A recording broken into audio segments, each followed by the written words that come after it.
Bonus Liber, Audiolibros, presenta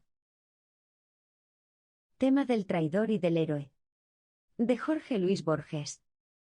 Bajo el notorio influjo de Chesterton, discurridor y exornador de elegantes misterios, y del consejero áulico Leibniz, que inventó la armonía preestablecida, he imaginado este argumento, que escribiré tal vez y que ya de algún modo me justifica, en las tardes inútiles. Faltan pormenores, rectificaciones, ajustes, hay zonas de la historia que no me fueron reveladas aún. Hoy, 3 de enero de 1944, la vislumbro así. La acción transcurre en un país oprimido y tenaz, Polonia, Irlanda, la República de Venecia, algún estado sudamericano o balcánico. Ha transcurrido, mejor dicho, pues aunque el narrador es contemporáneo, la historia referida por él ocurrió al promediar o al empezar el siglo XIX.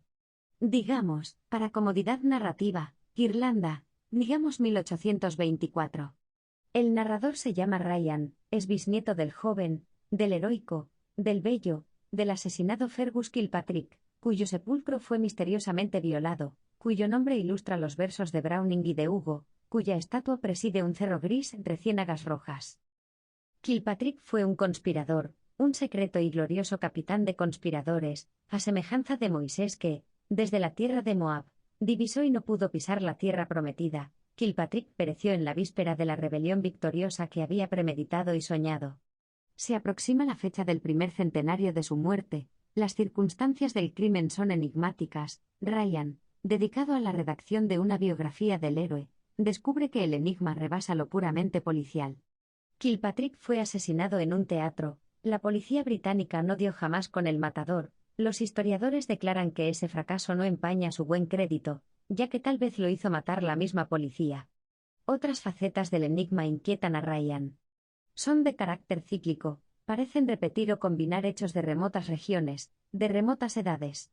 Así, nadie ignora que los esbirros que examinaron el cadáver del héroe, hallaron una carta cerrada que le advertía el riesgo de concurrir al teatro. Esa noche, también Julio César, al encaminarse al lugar donde lo aguardaban los puñales de sus amigos, recibió un memorial que no llegó a leer, en que iba declarada la traición, con los nombres de los traidores.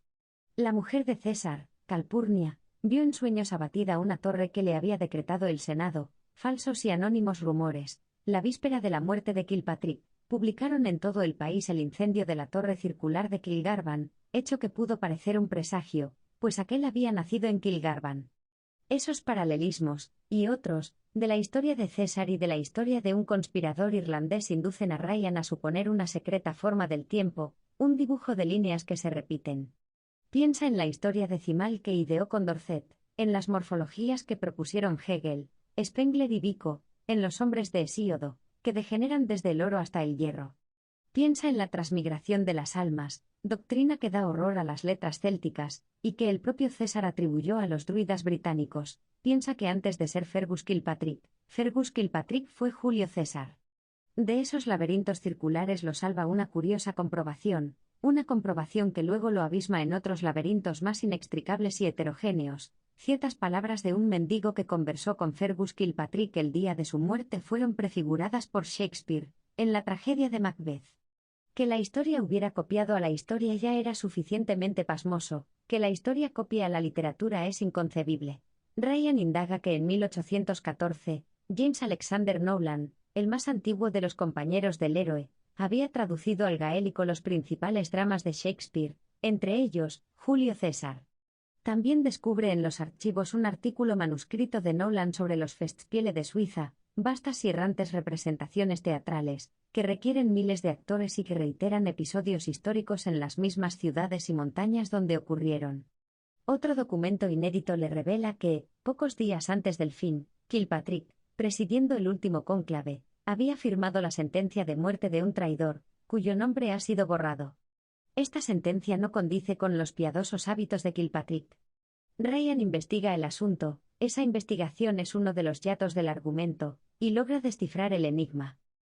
Kilpatrick fue ultimado en un teatro, pero de teatro hizo también la entera ciudad, y los actores fueron legión, y el drama coronado por su muerte abarcó muchos días, y muchas noches. He aquí lo acontecido.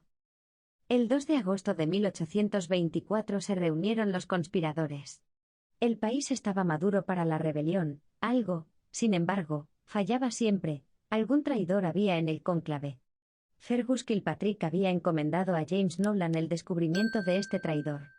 Nolan ejecutó su tarea, anunció en pleno cónclave que el traidor era el mismo Kilpatrick. Demostró con pruebas irrefutables la verdad de la acusación, los conjurados condenaron a muerte a su presidente. Este firmó su propia sentencia, pero imploró que su castigo no perjudicara a la patria. Entonces Nolan concibió un extraño proyecto. Irlanda idolatraba a Kilpatrick, la más tenue sospecha de su vileza hubiera comprometido la rebelión. Nolan propuso un plan que hizo de la ejecución del traidor el instrumento para la emancipación de la patria. Sugirió que el condenado muriera a manos de un asesino desconocido, en circunstancias deliberadamente dramáticas, que se grabaran en la imaginación popular y que apresuraran la rebelión. Kilpatrick juró colaborar en ese proyecto, que le daba ocasión de redimirse y que su muerte rubricaría. Nolan, urgido por el tiempo, no supo íntegramente inventar las circunstancias de la múltiple ejecución, tuvo que plagiar a otro dramaturgo, al enemigo inglés William Shakespeare. Repitió escenas de Macbeth, de Julio César. La pública y secreta representación comprendió varios días. El condenado entró en Dublín, discutió, obró, rezó, reprobó, pronunció palabras patéticas, y cada uno de esos actos que reflejaría la gloria, había sido prefijado por Nolan. Centenares de actores colaboraron con el protagonista, el rol de algunos fue complejo, el de otros, momentáneo. Las cosas que dijeron e hicieron perduran en los libros históricos, en la memoria apasionada de Irlanda.